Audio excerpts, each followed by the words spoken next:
Why Oda Nobunaga Had to Die, The Betrayal of the Demon King. The night smelled of wisteria and rain when Akechi Mitsuhide made his decision, though the world would not know it for another 17 days, and by then the scent would be replaced by smoke and blood, and the peculiar sweetness of burning temple wood mixed with human flesh. He sat in his quarters at Sakamoto Castle, overlooking the great lake Biwa, watching the fishing boats return with their cormorant birds still dripping, their long necks restrained by rings that prevented them from swallowing the catch they had retrieved from the dark waters. The fishermen trusted those birds despite the restriction, perhaps because of it, and Mitsuhide understood in that moment that trust and constraint were not opposites, but companions in the architecture of loyalty, and that he had been wearing such a ring around his own throat for 13 years. The year was 1582, counted in the Western calendar that the Jesuit missionaries carried with them like a strange new geometry of time, though in Japan it was Tensho 10, the 10th year of heavenly righteousness, which struck Mitsuhide as grimly ironic given what righteousness had come to mean under the rule of Oda Nobunaga. The warlord who styled himself the Demon King of the Sixth Heaven had transformed the archipelago from a scattered collection of warring provinces into something approaching unity, but the cost had been measured in temple ash and monk bones, in the screams of women at Nagashima where 20,000 Ikoiki believers were burned alive in their fortress, in the careful arrangement of gilded skulls that Nobunaga kept as drinking cups, their craniums lined with lacquer and filled with sake during celebrations of particularly satisfying victories. Mitsuhide was 54 years old, which in that era of constant warfare and uncertain rice harvests meant he had already outlived most men by a decade or more, and his survival was itself a testament to a particular kind of genius that involved knowing when to advance and when to prostrate oneself so completely that the earth itself seemed to rise up and swallow whatever pride remained. He had been born into a branch of the Toki clan during a period when lineage meant less than it once had, when the old order of the Ashikaga shogunate had collapsed into the Sengoku Jidai, the age of warring states, and a peasant with sufficient ruthlessness and a sharp enough spear could carve out a domain from the bones of his betters. Mitsuhide himself had spent his youth in service to the Saito clan of Mino province. Watching as Saito Dosen, the so-called Viper of Mino, demonstrated that treachery skillfully executed was indistinguishable from statecraft. But Dosen had been killed by his own son, which was the sort of cosmic justice that people whispered about in the belief that heaven still maintained some accounting system for human behaviour, and Mitsuhide had found himself adrift, a masterless ronin with a reputation for learning and culture that was unusual among the warrior class. He could compose poetry in the Chinese style, understood the intricacies of the tea ceremony as codified by the great master Sen no Rikyu, and had studied military strategy with a theoretical rigour that most provincial warriors considered effeminate and impractical. For years he had survived on the edges of power, serving various minor lords, teaching at times, living in a small farmhouse with his wife and children, and wondering if this was to be the full arc of his existence, a man of ability born into the wrong moment of history. Then came his meeting with Hosokawa Fujitaka, a cultured warrior who recognized in Mitsuhide a kindred spirit, someone who understood that the new age demanded more than brute force, that the ultimate victor in the wars would be the lord who could combine military innovation with administrative sophistication and diplomatic flexibility. Fujitaka introduced Mitsuhide to Ashikaga Yoshiaki, the man who would become the 15th and final shogun of the Ashikaga line, and through Yoshiaki came the fateful connection to Oda Nobunaga, who in 1568 was still a rising power from Owari province, ambitious but not yet the colossus that would bestride central Japan like some vengeful deity from the old myths. Nobunaga had agreed to escort Yoshiaki to Kyoto and install him as shogun, not out of loyalty to the old imperial system, but because it provided a useful fiction for his own expansion, a veneer of legitimacy for what was essentially a conquest dressed in the robes of restoration. Mitsuhide, serving Yoshiaki at the time, watched Nobunaga enter the capital at the head of an army that moved with unusual discipline, the soldiers organised into units that responded to signals from conch shells and drums, their arquebuses carried with a casual familiarity that suggested these weapons were no longer exotic imports from the Portuguese, but had become as fundamental to warfare as the sword and the bow. The arquebus, that long-barreled fire-belching staff that the Europeans called by various names depending on their country of origin, had arrived in Japan in 1543 when a Chinese ship carrying Portuguese merchants was blown off course and landed at Tanegashima, a small island south of Kyushu. The local daimyo, fascinated by the weapon, had purchased 2 of them at an astronomical price and ordered his swordsmiths to reproduce the design, which they accomplished despite never having seen the interior mechanisms of a European firearm. Within a few decades, Japanese craftsmen had not only mastered the production of arquebuses, but had improved upon the original design, making them more reliable in the damp climate of the archipelago and capable of being fired with greater rapidity than their European counterparts. Nobunaga understood before almost any other warlord that these weapons would revolutionize warfare, that the mounted samurai charging with bow and sword would become obsolete, that victory would belong to whoever could field the largest number of disciplined arquebusiers capable of firing in coordinated volleys. He had demonstrated this with devastating clarity at the Battle of Nagashino in 1575, where his 3,000 gunners, positioned behind wooden palisades and rotating in ranks so that continuous fire could be maintained, had annihilated the cavalry charges of the Takeda clan, one of the most formidable military forces in Japan, whose horsemen had been trained in the old ways and believed that courage and skill at arms would triumph over any innovation. Mitsuhide had not fought at Nagashino himself, but he had heard the accounts from those who had, the way the sound of the guns had been like sustained thunder, the way the horses had screamed and fallen, the way the Takeda samurai had continued to charge even as their comrades were torn apart, bound by a code that made retreat more terrifying than death. The battle had lasted only a few hours, but it effectively destroyed the Takeda as a major power and confirmed what many suspected, that Nobunaga was not merely another ambitious daimyo, but something unprecedented, a force that might actually succeed in reunifying Japan under a single authority for the first time since the Onin War had shattered the country's stability more than a century earlier. By the time Mitsuhide sat watching the cormorant fishermen on Lake Biwa in early 1582, he had served Nobunaga for over a decade, having transferred his allegiance from Yoshiaki after it became clear that the shogun was merely a figurehead and that real power resided with Nobunaga, who treated Yoshiaki with increasing contempt until finally expelling him from Kyoto in 1573, effectively ending the Ashikaga shogunate, though Yoshiaki would continue to claim the title for years, a government in exile that governed nothing but its own delusions. Mitsuhide's decision to abandon Yoshiki and serve Nobunaga directly had been pragmatic, the choice of a man who understood that history flowed in certain directions, and that swimming against the current was a romantic gesture that resulted in drowning. Nobunaga had rewarded this pragmatism with increasing responsibility, granting Mitsuhide control over substantial territories, including Sakamoto, and later the entire province of Tamba, which Mitsuhide had conquered through a brutal campaign that took several years and required the kind of methodical ruthlessness that Nobunaga appreciated. The conquest of Tamba was not accomplished through a single decisive battle, but through a grinding series of sieges and negotiations and betrayals, the slow strangulation of resistance through cutting supply lines and turning former allies against each other and demonstrating again and again that Nobunaga's reach was long and his memory for resistance was longer.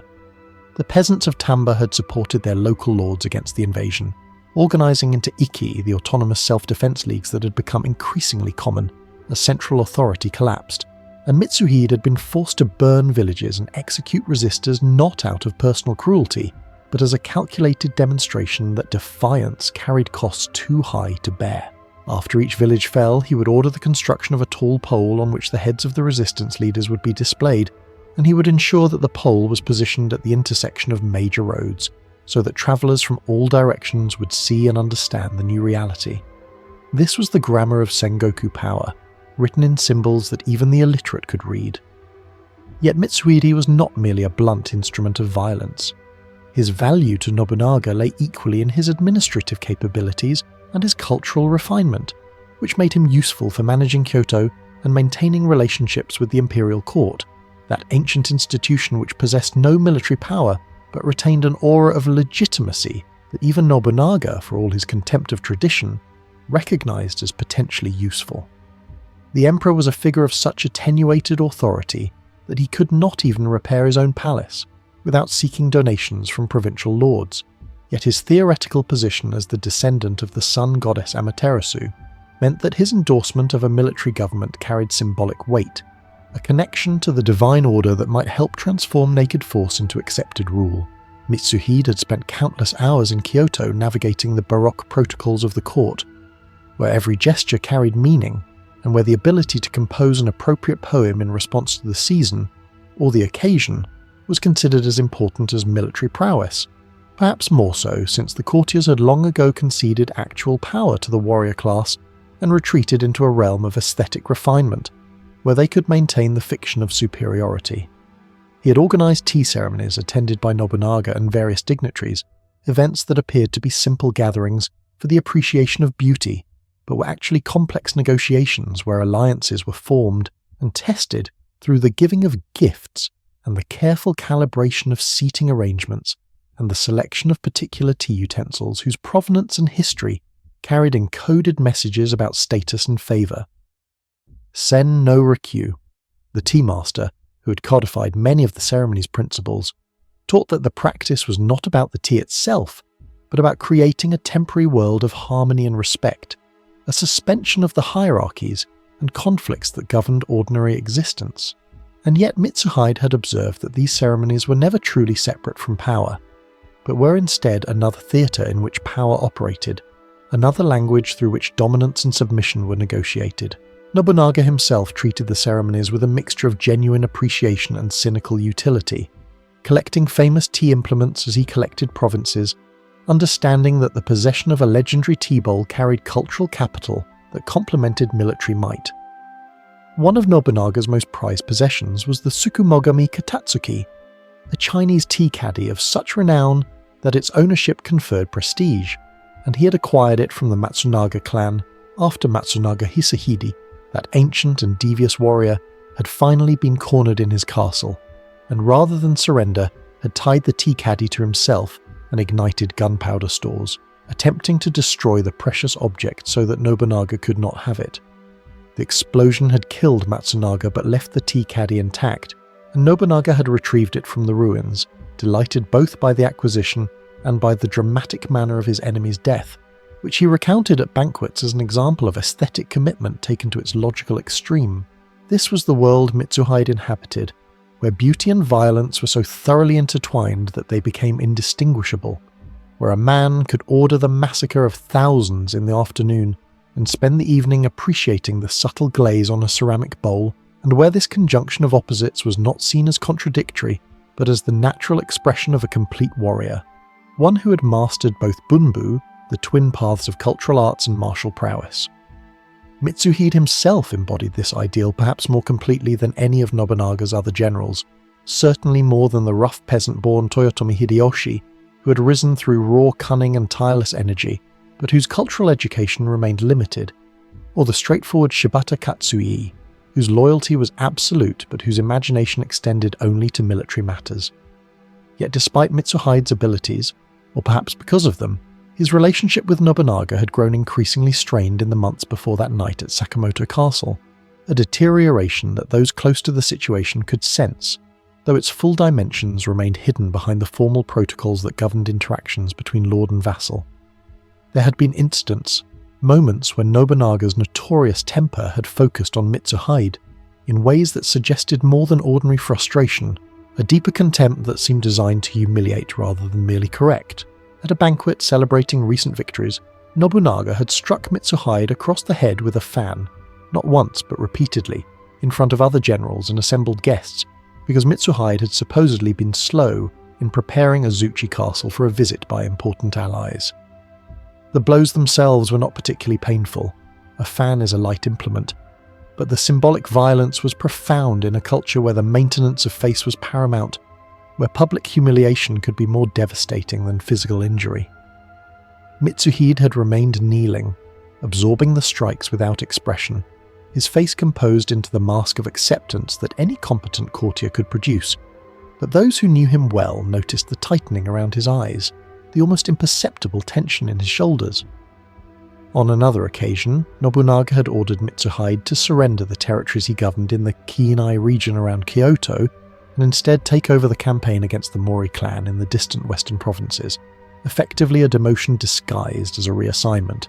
since it meant abandoning the sophisticated cultural and political environment where Mitsuhide excelled for a purely military campaign in remote territories. The Mori were formidable opponents whose territories stretched across much of western Honshu and included control over the inland sea, giving them both economic strength and the ability to resist invasion, and the campaign against them had already consumed years without decisive result despite the efforts of Toyotomi Hideyoshi,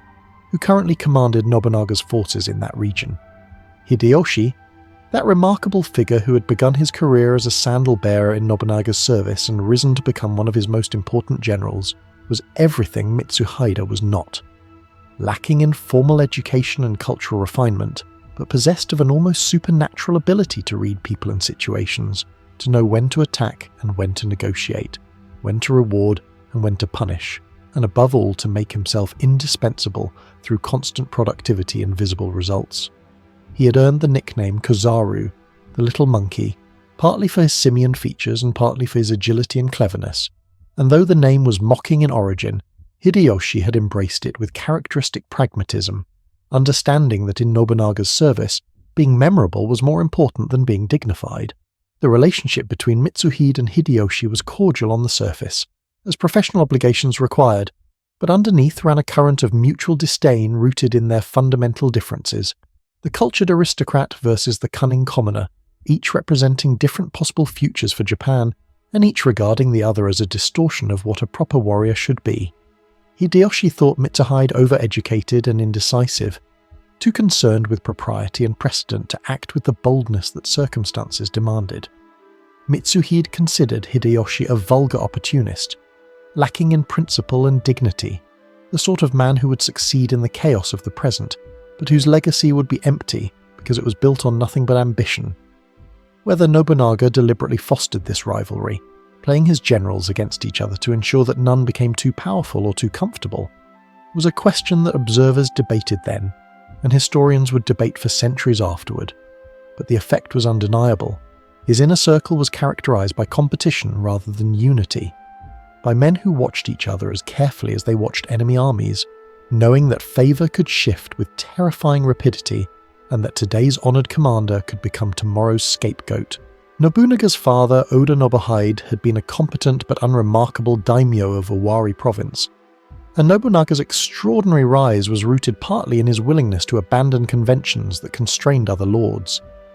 As a young man, Nobunaga had been considered a fool and a disgrace by many in his clan, dressing inappropriately, consorting with merchants and peasants, behaving in ways that violated the dignified bearing expected of a warrior lord,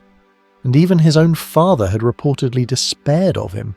But this apparent foolishness had masked a radical intelligence that recognized the old forms were dying. Whether anyone acknowledged it or not, that the future belonged to whoever could most completely embrace change. At his father's funeral, Nobunaga had appeared dressed casually and had thrown ritual incense at the altar, rather than offering it respectfully. Behaviour so shocking that one of his father's senior retainers had committed suicide in protest, but Nobunaga had remained unmoved, already thinking several steps ahead of those who still believed that maintaining appearances mattered more than accumulating power. His first major military success had come at the Battle of Okehazama in 1560, when he defeated Imagawa Yoshimoto, a powerful daimyo from the east who commanded an army of 25,000 soldiers and was marching toward Kyoto with apparent invincibility. Nobunaga, with a force of perhaps 3,000, attacked during a thunderstorm, catching the Imagawa army unprepared in a narrow gorge, personally leading the charge that killed Yoshimoto and sending the vastly superior enemy force into panicked retreat. The victory was so improbable that it seemed touched by divine favour or supernatural luck, and it established Nobunaga's reputation as a commander blessed by heaven, though he himself attributed the success to intelligence gathering and tactical audacity rather than celestial intervention. From that foundation he had expanded systematically, absorbing weaker neighbours, forging strategic alliances through marriage and diplomacy, and ruthlessly destroying any force that resisted, with particular fury directed toward the Buddhist militant organisations that controlled substantial territories and commanded armies of warrior monks who owed allegiance to their temples rather than to any secular authority. These organisations, particularly the Iko-Iki adherents of the Jodo Shinshu sect, who were concentrated in fortified temple towns like Nagashima and Ishiyama Honganji, represented an alternative power structure that Nobunaga could not tolerate, and his campaigns against them were marked by a savagery that exceeded even the harsh standards of the age. At Nagashima, after years of siege and battle, Nobunaga had finally surrounded the fortress complex where the Ikoiki and their families had taken refuge, and rather than attempting a costly assault, he had ordered his soldiers to build palisades completely encircling the fortress and then set fire to them, creating a ring of flame that consumed everything within, burning alive an estimated 20,000 people, including combatants, monks, women, children, and the elderly. The screams could be heard for miles, witnesses reported, a sustained chorus of agony that lasted hours as the flames did their work, and Nobunaga had remained in his command post throughout, showing no visible emotion, treating it as a necessary operation no different from harvesting rice or repairing a road.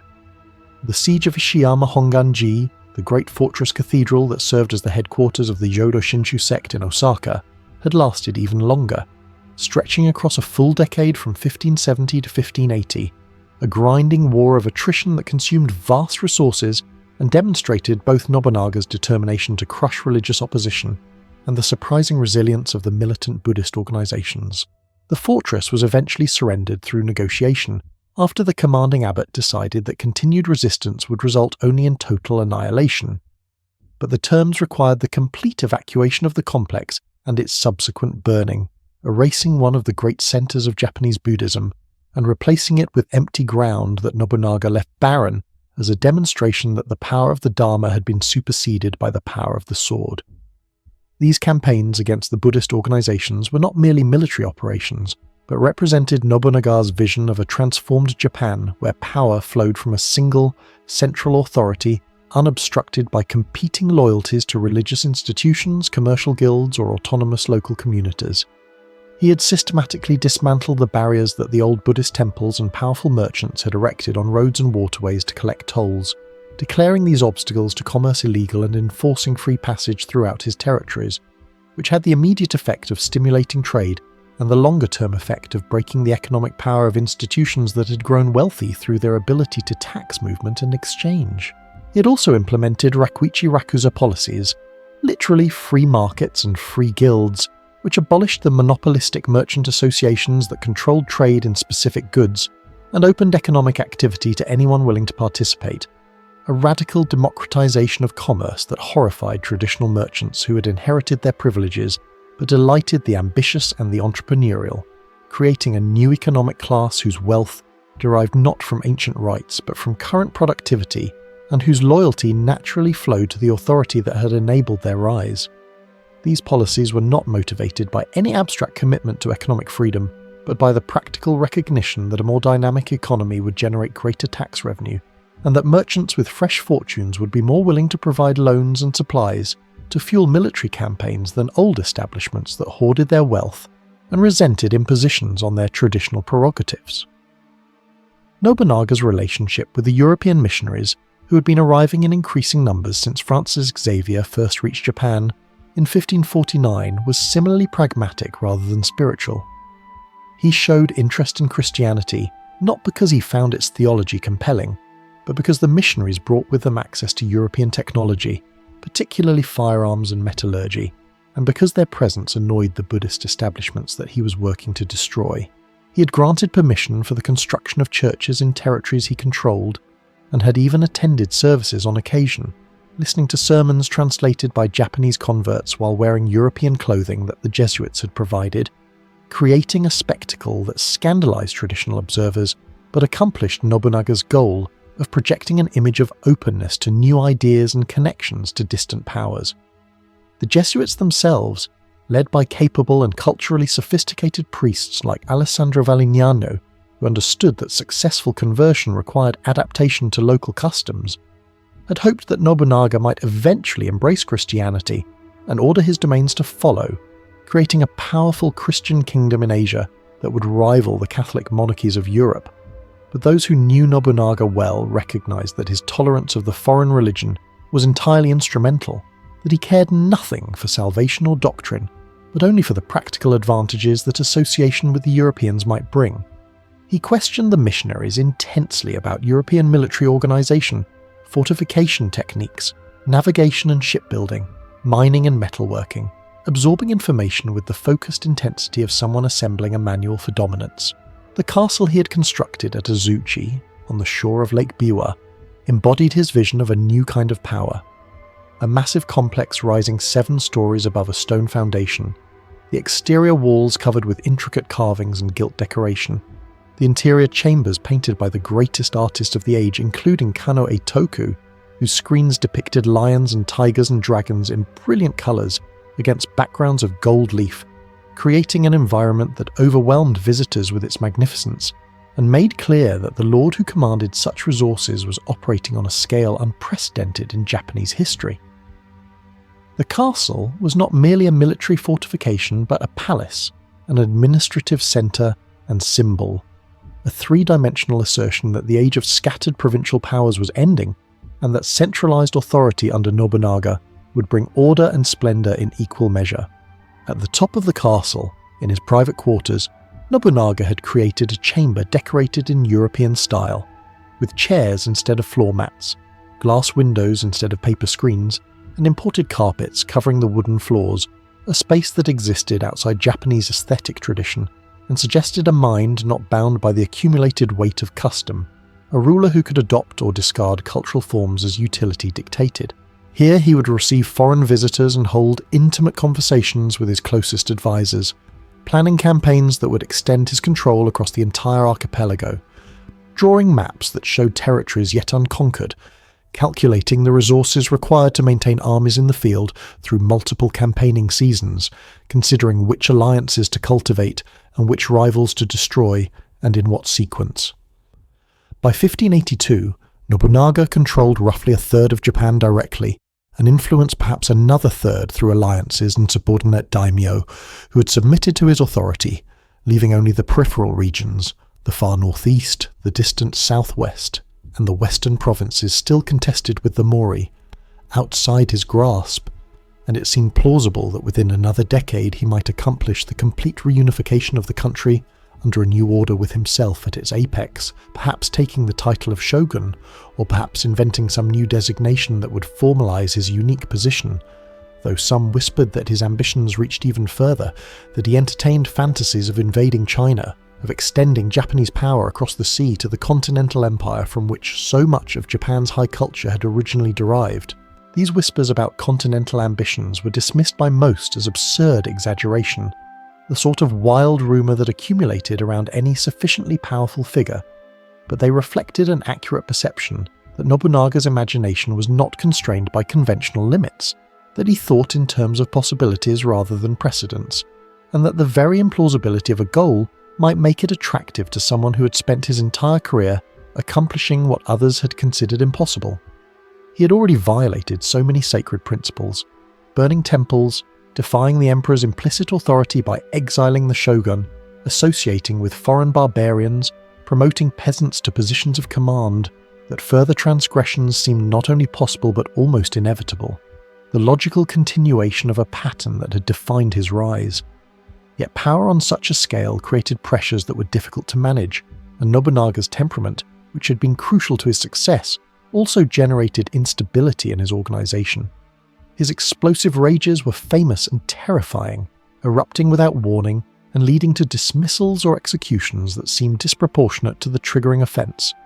creating an atmosphere where even his most senior generals lived in constant awareness that favor could evaporate in an instant,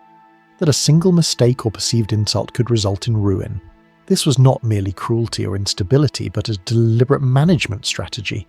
keeping subordinates off balance and dependent, preventing the formation of stable factions that might develop independent power bases,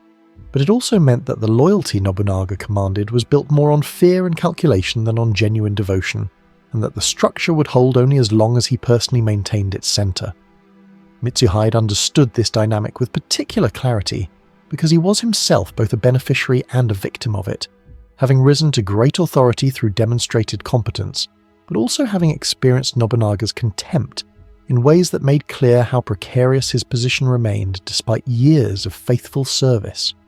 The incident at the banquet, the humiliation of being struck repeatedly in front of peers and subordinates, had forced Mitsuhide to confront a question he'd been avoiding. What was the limit of acceptable degradation? At what point did the preservation of one's position require the surrender of something essential to one's conception of self?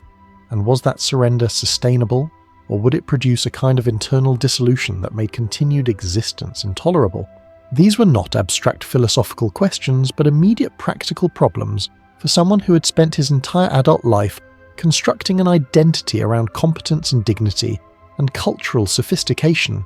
around being the kind of warrior administrator who embodied the best of both the martial and civilian traditions, and who now found that identity mocked by the very person whose recognition he required to maintain it. The samurai code, such as it existed in that period before it was systematized into the later ideology of Bushido, emphasized loyalty above almost all other virtues, teaching that a true warrior served his lord unto death and beyond, that personal feelings and even personal survival were secondary to the maintenance of the bond between vassal and master. And yet this code had developed in an earlier era when lords governed smaller domains and personal relationships carried more weight, when a warrior might serve in the same household his entire life and feel genuine connection to the lord and his family. The massive scale of Nobunaga's organization made such personal connection impossible for most of his subordinates, who were components in a machine rather than members of a household, and while this impersonality increased administrative efficiency, it also weakened the emotional bonds that had traditionally held warrior bands together, replacing them with more transactional relationships based on reward and punishment, on the calculation of advantage rather than the feeling of belonging. Mitsuhide was old enough to remember when things had been different, when service had meant something beyond mere submission to superior force, and this memory made his current situation particularly painful because it highlighted the gap between the ideal and the reality, between the warrior he had imagined himself becoming when he was young, and the diminished figure he seemed to be becoming under Nobunaga's rule. There were also specific grievances that accumulated weight through their very specificity. Nobunaga had assigned the campaign against the Mori to Mitsuhide, but had given command of naval forces supporting that campaign to another general, dividing authority in a way that almost guaranteed coordination problems and provided a ready excuse for failure. He had promised Mitsuhide's family the return of ancestral lands in Tamba, only to reverse the decision without explanation. He had publicly questioned Mitsuhide's courage during a strategic debate, suggesting that his caution was cowardice rather than prudence, an insult that struck at the core of samurai identity and that could not be easily forgotten or forgiven. Each incident by itself might have been absorbed, rationalized as the behavior of a demanding lord whose standards were harsh, but whose ultimate goals justified severity, but their accumulation created a weight that pressed on Mitsuhide's consciousness every waking moment, making it difficult to think about anything else, transforming what should have been a straightforward relationship of service into a source of constant anxiety and resentment. He began to notice that other generals were also being treated harshly, that Nobunaga's temper was not uniquely focused on him, but this observation provided no comfort because it suggested that the problem was systemic rather than personal, that the entire structure was built on a foundation of fear that might at any moment give way, and that there was no path to security within this system, only a choice between enduring humiliation and risking everything. The decision to act rather than endure came gradually rather than in a single moment of crystallization, emerging from the accumulation of grievances and the recognition of opportunity in a way that Mitsuhide himself might not have been able to clearly describe, but the night at Sakamoto Castle watching the cormorant fisherman was when the abstract possibility became a concrete plan, when the thought that had been circling his consciousness for weeks finally landed and took solid form. Nobunaga was currently in Kyoto, staying at Honnō-ji Temple with a minimal bodyguard, having sent most of his forces ahead to various campaigns, including the push against the Mori in the west, which Mitsuhide was supposed to be joining with his own army of 13,000 soldiers currently assembled and ready to march. The strategic situation was unusually favourable for what Mitsuhide was contemplating. Nobunaga's forces were dispersed across multiple fronts, his strongest generals were engaged in distant campaigns, and he was in Kyoto specifically to entertain Tokugawa Ieyasu, the powerful daimyo from the east, who controlled the rich provinces of the Kanto region, and whose alliance Nobunaga valued highly, making the occasion a ceremonial one, where military precautions would be minimal because displays of excessive caution might suggest mistrust. Honnō-ji was not a fortress but a temple complex in the heart of the city,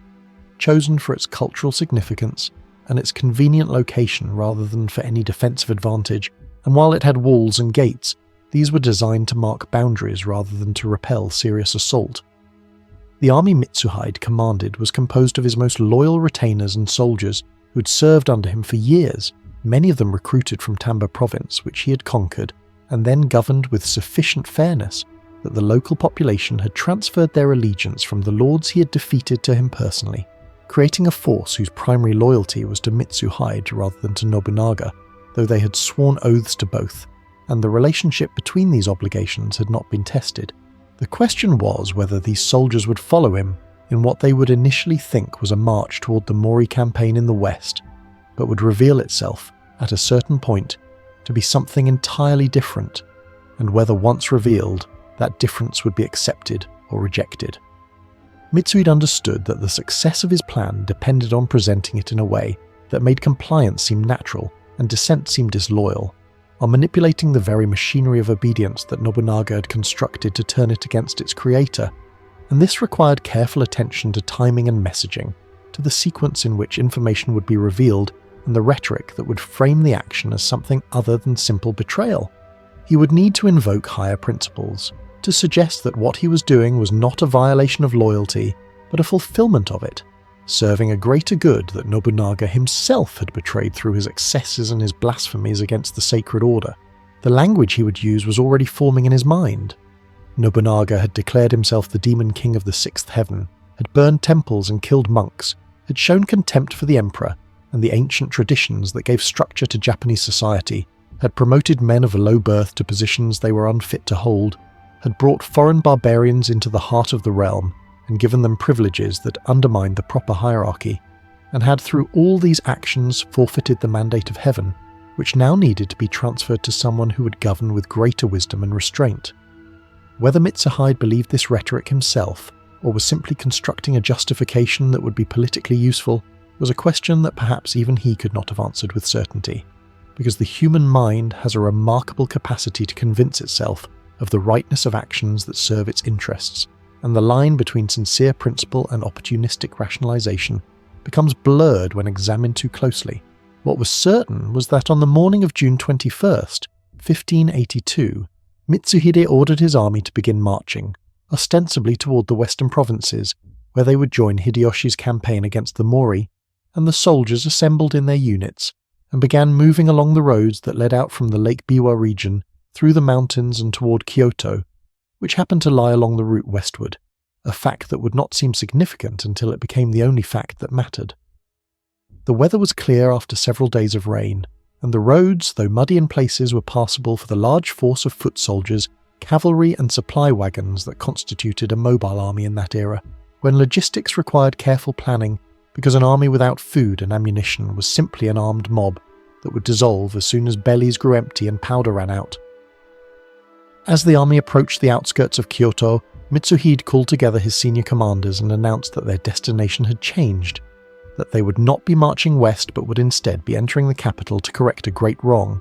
that Oda Nobunaga had become a threat to the realm and to the imperial house and to the proper order of things, and that it fell to them, as warriors who understood their higher obligations, to remove him from power for the sake of Japan's future. The commanders received this announcement with reactions ranging from shock to grim satisfaction, some because they shared Mitsuhide's grievances against Nobunaga and were relieved that someone was finally acting on what they had only whispered about, others because they calculated that Mitsuhide's forces were sufficient for the task and that success would bring rewards while failure would be absolute regardless of whether they participated or objected, and still others because their loyalty was to Mitsuhide personally and they trusted his judgment even when they could not fully understand his reasoning. The decision was made, or rather the decision that had already been made was now revealed, and the army changed direction, moving through the streets of Kyoto toward Honnō-ji Temple, as dawn was breaking on the 21st of June, the sky lightening from black to deep blue to pale grey, and citizens who were beginning their morning routines saw the armed force passing through the city and assumed it was simply soldiers moving to another posting, because the sight of military forces marching through Kyoto had become common enough during Nobunaga's years of dominance that it no longer provoked alarm. The normalization of militarization that occurs when a society has been at war for long enough that peace becomes the anomaly. Nobunaga had spent the previous evening in cultural pursuits, attending a poetry gathering, and viewing art objects that had been assembled for Tokugawa Ieyasu's appreciation, and had retired late to his chambers at Honnō-ji, with only a small number of personal attendants and guards, perhaps 50 men in total, a bodyguard suitable for protecting against bandits or random violence, but wholly inadequate for defending against a coordinated assault by thousands of soldiers. He had been in good spirits, pleased with how the entertainment for Ieyasu had proceeded, confident that the alliance with the Tokugawa was solid, and that the eastern provinces would remain stable, while he focused on consolidating control in the west, thinking ahead to the next phase of campaigns and the administrative reforms that would be necessary to transform military control into lasting governance. He was asleep when Mitsuhide's forces surrounded the temple complex, and he awoke to the sound of gunfire and shouting, the crash of gates being forced open, and he understood immediately what was happening, even if he could not yet identify who was responsible, because he had inflicted similar surprises on enough enemies to recognize the architecture of a well-planned assault. He armed himself quickly, taking up a bow and firing arrows at attackers who were pouring into the compound, fighting with the skill that had made him formidable in his youth, but the outcome was never in doubt, and after his bowstring broke and he received a wound from an arquebus ball, he retreated to an interior chamber and committed seppuku, the ritual suicide that was considered the appropriate end for a warrior trapped in an impossible situation, maintaining control over his death if not over the circumstances that had made it necessary. His attendants set fire to the temple to prevent his body from falling into enemy hands and being displayed as a trophy, and Honnō-ji burned completely, the flames consuming the structure and everything in it, erasing physical evidence of Nobunaga's end, and leaving only reports from witnesses whose accounts would vary in detail but agreed on the essential fact. The Demon King was dead, killed not by a rival daimyo from outside his organization, but by one of his own generals, a man he had raised to high position and who had served him faithfully for over a decade, before deciding that the cost of continued service exceeded the value of continued life under those conditions. The news of Nobunaga's death spread through Kyoto within hours, producing reactions that ranged from disbelief to terror to barely concealed satisfaction. Because while Nobunaga had brought order and stability to the capital region, he had also brought oppression and had trampled on institutions and sensibilities that people valued, and there were many who felt that his death was a form of cosmic justice, the universe reasserting moral order after a period of disruption. Mitsuhide moved quickly to consolidate control, securing the imperial palace and obtaining from the emperor a document that could be interpreted as endorsing the change of power, sending messengers to other daimyo explaining his action and requesting their support or at least their neutrality, presenting himself as a defender of tradition against Nobunaga's revolutionary excesses. But Mitsuhide had made a critical miscalculation. He had assumed that other generals who also resented Nobunaga would recognize his action as an opportunity for liberation and would either join him or accept the new reality. But instead, the assassination produced the opposite effect, galvanizing Nobunaga's remaining forces and creating a situation where avenging the murdered lord became the organizing principle for a coalition that included generals who had their own reasons to resent each other, but who recognized that accepting Mitsuhide's rebellion would establish a precedent that made all of them vulnerable. Toyotomi Hideyoshi, upon receiving word of Nobunaga's death, immediately concluded a hasty peace with the Mori clan and force-marched his army back toward Kyoto, covering a distance that should have taken weeks and just days, demonstrating the organizational genius that had made him successful. The encounter between Mitsuhide's forces and Hideyoshi's army occurred at the Battle of Yamazaki, 13 days after Honnō-ji, and despite Mitsuhide's careful planning and his theoretical advantages in position, the battle was a disaster, his forces crumbling under the combined weight of Hideyoshi's direct assault and defections by allies who had decided that the rebellion was doomed and that survival required distancing themselves from its author. Mitsuhide fled the battlefield and attempted to reach his stronghold at Sakamoto Castle, but while passing through a village he was attacked by peasants armed with bamboo spears, who either recognized him or simply saw an opportunity to rob a fleeing samurai, and he was killed, his head later retrieved and displayed in Kyoto as proof that the rebellion had been crushed and order restored. His reign, if it could be called that, had lasted 13 days,